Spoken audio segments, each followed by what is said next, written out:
All right, so today we're really gonna get into it. Like we're talking borderline personality disorder, BPD, and where better to get to the heart of it than the RBPD subreddit. Yeah, we're ditching the textbook this time and going straight to the source. Real people, real stories, no sugarcoating. And let me tell you, some of these posts, shoo, intense is an understatement. Like one user described it as having all these different personas. Oh, yeah, I think I remember that one. Almost like they're switching between different characters, right? Exactly, and it really gets at that whole identity disturbance thing. Which is huge in BPD. Yeah. Imagine feeling like you've got all these different selves, different ways of thinking and acting, all jumbled up, and you don't always get to choose who's in the driver's seat. That's got to be so disorienting and kind of scary, right? Absolutely. Yeah. It can make you feel like you're losing your grip on reality. And Yeah. what really came through for me reading these posts was this deep longing for connection, this need to be understood. Totally. It's like this primal scream for validation, And it makes sense when you think about the fear of abandonment that often goes hand in hand with BPD. Oh, for sure. It's like they're constantly worried that anyone they care about could just up and leave, like at any second. Exactly. That fear is always there, lurking beneath the surface. So, Mhm. of course, they crave that reassurance. It's like this constant underlying anxiety, right? Yeah. And even something small, like, I don't know, someone not texting back right away can just send them into a tailspin. Oh, absolutely. We've all been there waiting for a text back. But for someone with BPD, it's 1,000 times more intense. That left on scene notification can be devastating. Totally.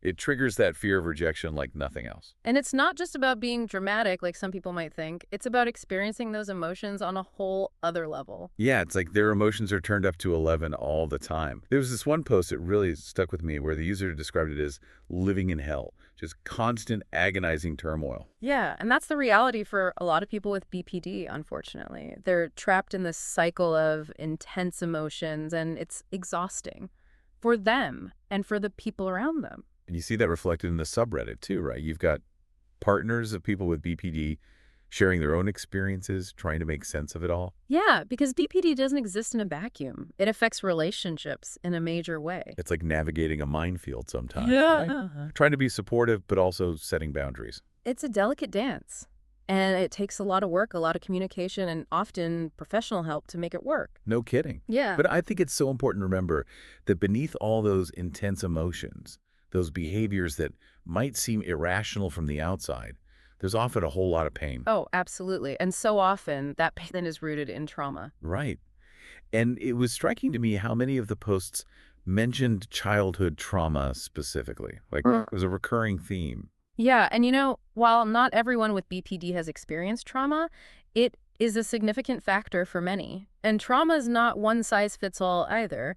What might seem small to one person can be completely devastating to another, especially during those early years. And when you're talking about childhood trauma, I mean, it's like the foundation for everything else, right? Exactly. Imagine trying to build a solid sense of self, a stable identity, on a foundation that's shaky at best. That's what it's like for a lot of people with BPD. Wow, that's such a good way to put it. And then you layer on that intense fear of abandonment, like you were saying before, that constant worry that the people they need the most are going to leave. That's got to make relationships incredibly difficult. It's a recipe for disaster, honestly, Mhm. because that fear can become a self-fulfilling prophecy.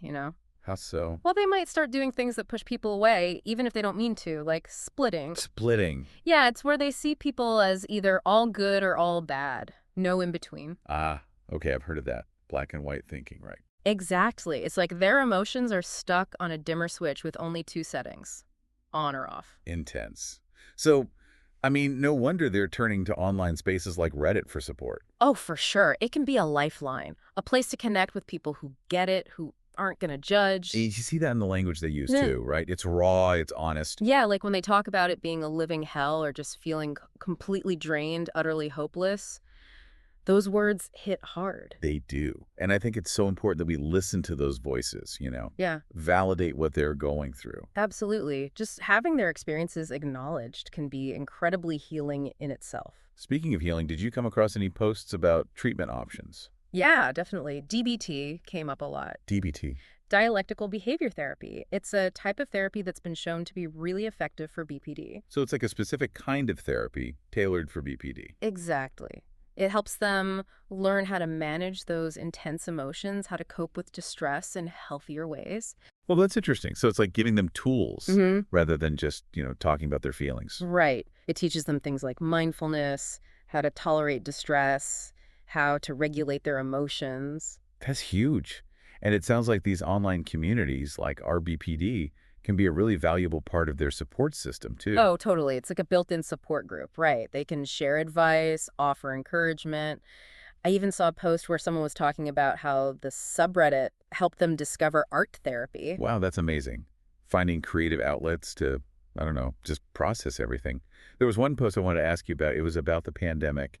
This user was saying they felt like their symptoms had gotten so much worse during that time. Yeah, that's really common, unfortunately. Really? Yeah, the pandemic was tough on everyone, but for people with BPD, it was especially challenging.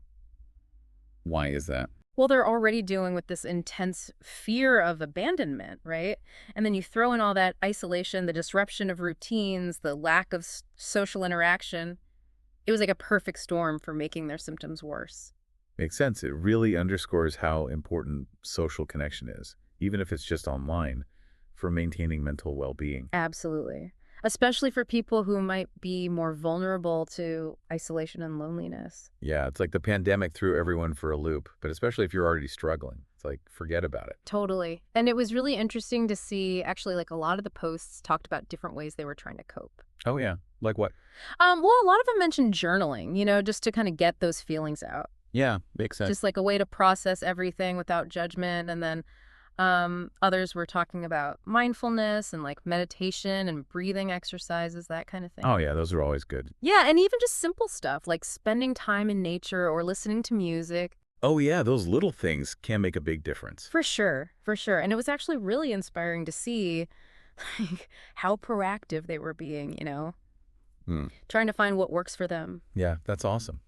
And I think it's a good reminder that even when things are tough, people are resilient. Absolutely. Like there's always that glimmer of hope. Yeah, totally. And I think that's something really important to remember from our whole dive into this subreddit. For sure. Like, yes, BPD is a complex disorder. Absolutely. It comes with all these challenges, the intense emotions, the relationship stuff, that fear of abandonment we were talking about. Right, right. But it's not the whole story. Exactly. These are real people with their own unique experiences and strengths. 100%. And like you were saying, that resilience. Yes.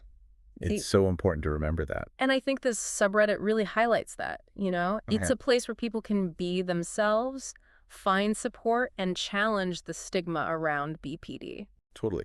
So as we wrap up here, like what's the one thing you hope listeners take away from all of this? Honestly, I think it boils down to empathy. Yeah, BPD is so often misunderstood and stigmatized. totally. But by listening to these stories, by really hearing what it's like to live with this disorder, I think we can all cultivate more understanding, more compassion. So well said.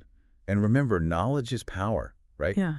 The more we know about mental health, the more we can support each other Absolutely. and break down those stigmas that prevent people from getting the help they need. And if you're listening to this and you're struggling, please know you're not alone. Yes. There are resources out there, there's support, there's hope. 100%. So that's all the time we have for today's deep dive into the world of BPD. Until next time, stay curious, stay compassionate, and we'll see you on the next one.